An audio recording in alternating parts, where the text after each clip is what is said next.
Hello everyone. Welcome to our webinar for this afternoon, Beauty and Brains, Why Your Enterprise Service Catalog Needs Both. My name is Emily Schunior. I head up the Professional Services Organization at PMG. I've been working in the IT space delivering value for clients for the past 20 years, coming up on 7 years at PMG specifically, helping our customers serve their businesses better by establishing automated enterprise service catalogs. Real quick before we get started, I'm sure this is no one's first rodeo today, but a couple of housekeeping things. Feel free to enter your questions at any time via the chat window that you'll see in the webinar panel down at the bottom. I'll definitely try and leave some time at the end to take your questions. My email is up here, and I will put it up again at the end. And yes, definitely the slides and the recorded webinar will be available when we are done. Okay, so really quickly, I just want to make sure we're all on the same page when we're talking about a service catalog. Really, all it is, we're talking about organizing and automating your internal request fulfillment processes. So what I'm showing you here, you can really see we're trying to emphasize the concept of an enterprise catalog because honestly, your end users do not care whether it's IT or HR that's fulfilling their onboarding request. But really, in practice, your organization's catalog may start even in one of these, functional areas, or it may be a more global, an IT catalog or an HR catalog, but you can really start anywhere, any functional area, and really grow. Really, the best case scenario from your customer's perspective is that we are presenting them a single pane of glass, right, for any request. So this catalog that you're providing out to your end users is going to have benefits both to your customers, but also to you as a service provider. So bottom line for your users, they are getting clarity, they're getting speed, and they're getting accuracy. And you, as the provider, are getting more control and flexibility, and you're also enabling self-service and shifting tasks to your customers that, frankly, they would prefer to do themselves. So, all right, so now into our topic for today. Really, from my perspective, the goal of a service catalog initiative has really not changed over the 7 years I have been working in this area. Bottom line, what we see our client teams trying to do is to add value to their businesses. But how we have gone about meeting that goal and the tools and the methodologies and the approaches we're taking to help us in this task have really evolved over the years. So really, I like to think of my job here at PMG. I've really had the opportunity to engage in what I call this global brainstorming process with our customers. And together, we're really advancing this idea of the service catalog. It's very exciting. So what I really want to do today is paint a picture of that evolution and where I feel we are emerging today. So no longer is this idea about a service catalog implementation just about cutting costs and cycle times. It's not only about this left shifting idea, right, so offloading inbound calls and making your end users more self-sufficient, but it's also not just about clear communication out to your end users. What I really feel like we've been seeing over the past 12 to 18 months is that now meeting those goals is definitely necessary. In fact, it's table stakes for your organization. But there is a new emphasis on this concept of the customer experience. So customer experience has been applied to consumer products, but now we find that there is, applications in our world to your service catalog as well. I'm sure you've all heard the old saying that it's 50% what you say and 50% how you say it. Well, that customer experience is the how you're saying it. And the point here is that you're not going to get through with your fantastic automation and your fantastic content if you're not saying it well in a way that's credible. So really it's about perception, how your organization is perceived by the business, and to the extent that you create an excellent customer experience, you can create a valuable brand for IT that supports and reinforces your other goals.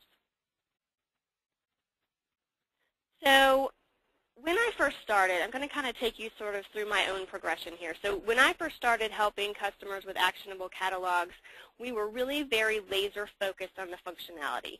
So back-end automation, integration, all of this is very critical. We wanted it to work, and we wanted it to be reliable, and we wanted it to be fast.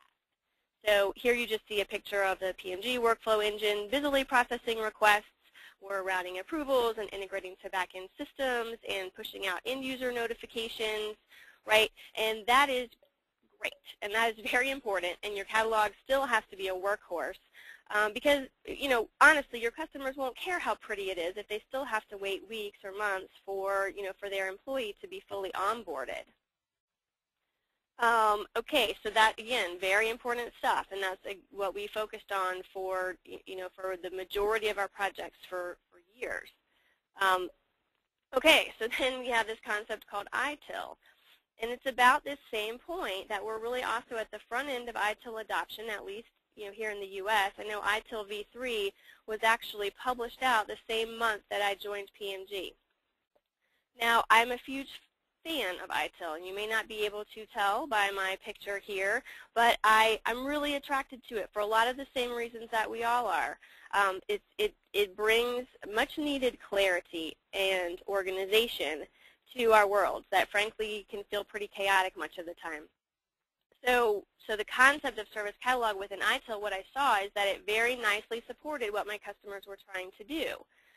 But then the flip side of that, what I really saw people struggle with was how to really drive business value with ITIL service catalog concepts. So we saw, folks focusing these vast resources on publishing out reams of documents, right? So very nicely formatted, templatized details, all very organized. But the end result seemed to be a lot of static documentation represented here by our lovely binders that while I feel like the exercise of going through and creating and gathering all that information may be very useful to those involved, never provided the significant value to the end business user that folks were hoping for. So these service templates were also, usually or often tediously long, riddled with jargon. So over the years, we've really wrestled with what to do with that. So obviously, we see at this high sort of academic level, it's important to understand your work as services and providing clear communication to your customers. But then the question we had was sort of, now what? So how do you take the next step and make this really useful to your end users? So more recently, shifting gears a little bit, more recently there's this major growth and movement in this still emerging area of cloud services. So pretty suddenly we had customers scrambling to compete with external IT service providers in a huge way. And I promise you, I was not thinking of ITIL service catalogs one day when I went out to look at the Amazon EC2 offering. It was really more to understand the cloud offerings. But there it was. It was like when I went on to the site to start browsing through it, it was like the clouds opened and angels started singing, and I'm thinking, holy smokes. They have created a valuable service catalog that they've published out to their end users in a really useful way. So, look here at the easy navigation through this, how it's written for the end user. It's not written for IT. There's not details here that aren't relevant to the end user. Here's another page, right, where you can go and figure out your pricing. So you can nav through these nice tabs here, indicate what type of instance you want to spin up, where you want to put it, get your pricing, and then obviously you can still jump to some other really useful information over here. And look, your Create Free Account button persists. And when you are ready, you can get right down to business. Well, just quickly as an aside here, there's complexity that as internal IT you can obfuscate from your end customer. You can simplify a lot of this and therefore be better than this amazing external provider. But anyway, that's another story. And by the way, also I showed the Amazon site because that's literally the site I was on when I just had this revelation about publishing out your quote-unquote service catalog. But take a look at the Azure site. It's the same thing, but perhaps even more like a website and less like a catalog, so even more user-friendly and even more of a marketing tool. So there are really a lot of reasons to embrace this idea about providing customer-facing content. First there's this risk that we're all talking about these days about shadow IT. Obviously, your customers can increasingly go around IT and find services they want by themselves. And, of course, if they can get something more quickly and easily, they will. And this leads to shadow IT and cloud sprawl, and that can cause some critical issues around security risks.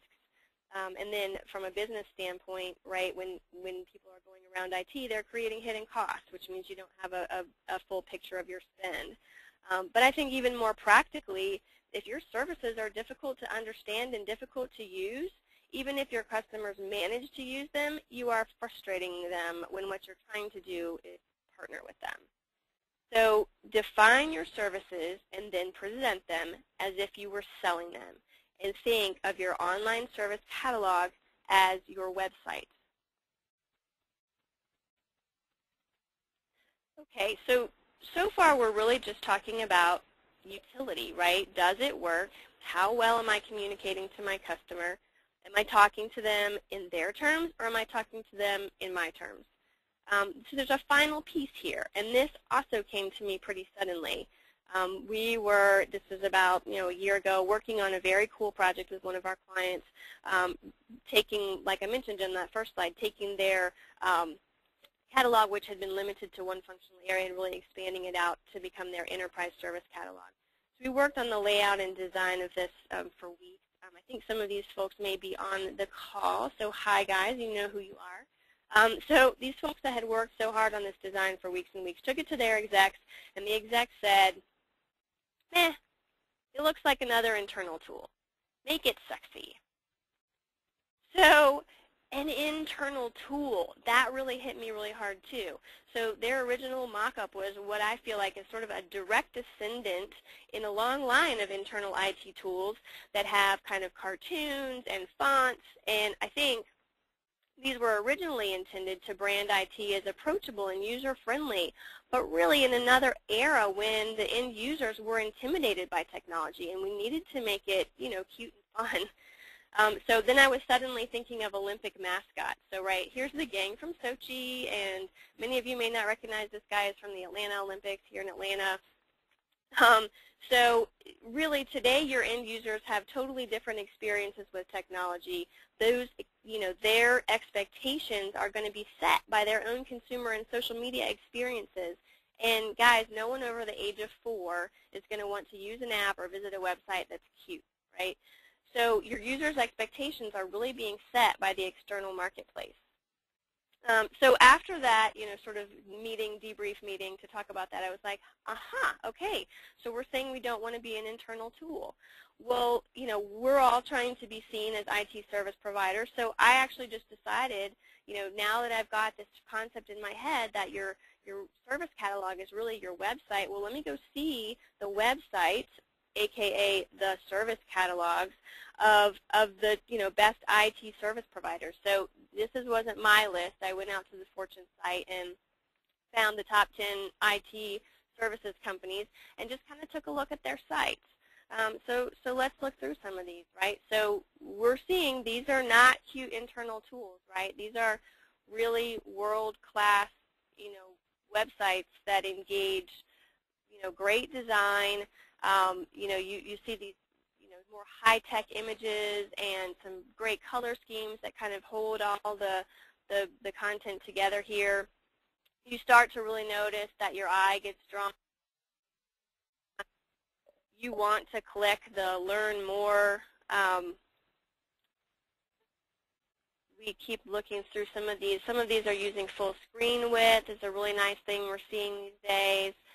So get through these, and really what you're seeing is, let's see, I'm going too fast. So what we're seeing here is branding. This is marketing. It's design. And really all of these sites, they're delivering a message to your end users the second they land on your service catalog homepage. You're telling them we are smart and competent. We can help you with your business problem. We are world-class and highly sophisticated. We can handle it.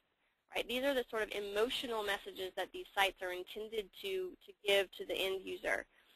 So again, we're kind of in a new world here with expectations that are getting set by our end users' consumer experiences. So in this brave new world, we need to be really mindful of the message our catalogs are sending. What does your catalog look and feel? What does your catalog experience say about you? So now I want to just quickly show you some of the examples of catalogs we're working on with our clients that are deciding to focus energy in this area. So we're using a lot more website features. So again, you can see here lots of images, lots of, maybe links to additional content that we want them to be, have access to. Again, we see this idea of a rotating image, a design concept that's kind of pulled through the entire site. This one is showing you this sort of concept of a report dashboard that may be really useful to your end users. This one allows you to still really quickly click through the categories of services that you're making available to your end user, but at the same time pull forward some other information that may be interesting to them or relevant to them or critical for them to get to quickly. And you see that it's just all packaged in a much more rich, modern way that's really delivering that emotional message that you want to deliver to your end users. So, I understand, right, that this design element is throwing us kind of a curveball. It's extremely important in your catalog. Before you throw up your hands, though, and say, great, well, now I need this whole new skill set and this whole new, wrinkle in my catalog, we just let you know we get it. It's not going to happen if it's not easy. So one of the things we're really trying to do within our product is create easy administration for some of this. So, while initially, if you have some design expertise within your organization that you can leverage to initially set it up, that's great. But thereafter, really changing out the rotator images and modifying the graphics and changing settings and changing out widgets, we want to make this all available to same internal teams that are supporting your catalogs today, so that this doesn't become one more task and one more skill set that you somehow have to find resources to cover. So let me summarize quickly. We have, I believe, really come to the next evolution of service catalogs. Today, it's very much a given that the technology will work. You still have to have that laser focus on the integration and the automation. You have to be cutting costs and cycle time, and you have to be left shifting. That's still table stakes. It has to work. But now it's imperative that we also focus on design and that customer-focused content. So work with your business users. Ensure the offerings are easy to understand. You want to make sure that you present the content that's useful to your customers and that they get it the way you've laid it out. And if you're not sure, ask them. Also, want to let you know this design is important. Branding your organization is important. But you don't have to start from scratch with your design. You will be able to leverage a lot of what your company already does. They will have style guides published out, and there will be a lot of work that you can sort of stand on shoulders. So you just really need to be conscious of the message that your site conveys. So if you haven't thought about the design, you will be conveying a message, and it may not be the one that you intend to convey. And all of this will drive adoption by your customers. Showcase the value that IT is delivering to the organization, and then back to that overarching goal, we want to be adding value to our businesses. So that's it. That's my simple message about my 7-year path to understanding where we are today with the service catalog world. Happy to take a few questions. We definitely have a few minutes here. Okay, let's see. First question. What is involved in creating a design like you've shown? Well, we have customers that are focusing sort of more, high, medium, and low sort of effort in this area. And what we'd really love to tell folks is that any effort that you put into this will be rewarded. So we're trying with our catalog to make some nice out-of-the-box templates that you can use. Take those, take the layout. We've put some work into those, and then on top of that, you can put a lot of styling and branding that will really match with your corporate theme, and all of that can be done very, very easily. You do not have to put a lot of work into making a really, really nice looking site. If you do want to take it a step further and make some modifications and do some additional, very specific and very, detailed branding and styling on your site, we definitely have customers that will, that will bring in a designer from in-house that can do some very detailed things around colors and fonts and so forth. So there's really a range. There's a continuum of things that you can do, and it does not have to be, a massive new, work thread. You can do it in a pretty easy and straightforward manner, and still get some really, really crisp-looking results. Okay, what's a good way to make sure that you're creating services that are described in the right way for an end user? Okay, so this is a great question, and again, it's one that doesn't necessarily have an exact answer. I think it's a really helpful thing to do to go look at some of these, external quote-unquote service catalogs. Like really look through the EC2 site, really look through the Azure site, get a sense of how they're presenting information and what information they're presenting. Come up with kind of a draft. Maybe take what you have and kind of re-chunk it into these, more sales messages, right? But then I think this critical piece that people often forget or leave off is, the idea of opening it up to the business users. So can you identify some people that will give you feedback? And, this, again, doesn't have to be a ton of work, but people would love, generally, to get in a focus group and give you some thoughts and ideas and give you feedback on what you've done. And typically when you do that as well, that shows that tends to be a good sort of talking point when you're talking about your initiative to the executives too. So they'll be more willing to support your efforts if they know that you've gone the extra mile and you have talked to folks outside of the IT organization, and that this is going to be received really well across the board. Okay. Next question, is there more we can do beyond branding the catalog to help drive adoption? Okay, so that's an interesting question. Well, absolutely. I mean, I think is the answer. What I think, I'm kind of thinking of an analogy of what they say about marketing. We've just been through the Super Bowl, right? And all these Super Bowl ads, lots of times at the end of the ad, they will drive you to a website or drive you to participate in some sort of contest. And I saw on my commute after the Super Bowl, I saw billboard ads that were supporting the same messages that were on the commercials during the Super Bowl, right? So I think the idea, and we can borrow some more ideas from this idea of marketing and branding, the idea is the more different ways you can communicate out to your end users that you have a valuable service to provide to them and drive them to your catalog, the better. So we've seen clients engage in communication programs, and program, again, may make it sound harder than it is, and I don't want to deter anyone from trying this. But basically, see what are the ways that you can actually get your message out. So this might be an internal marketing effort via some emails, some company-wide presentations. Definitely doing some pilot groups with some super users and getting those folks to help be advocates and help other people learn what your offerings are and how to engage in them. I think all of those are good ideas. But yeah, really anything you can do to reinforce the message that you have valuable services to provide and where to get them. And then once they come into your service catalog and you've got this nice, crisp, modern brand image to present to them, and again, 50% how you say it, but back to 50% what you do, you really have to, put your money where your mouth is, and you really have to be able to fulfill those requests and meet their needs and meet their expectations by delivering things quickly, notifying them of status and changes, and keeping them well informed, and making sure they're not in the dark, and making sure they're not surprised with the level of quality of the service that you're providing.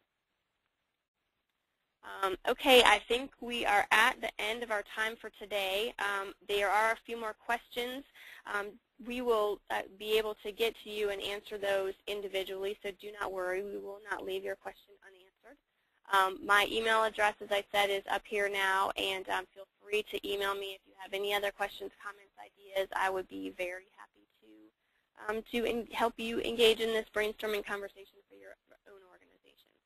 Thank you so much for your time today, and good luck in your efforts.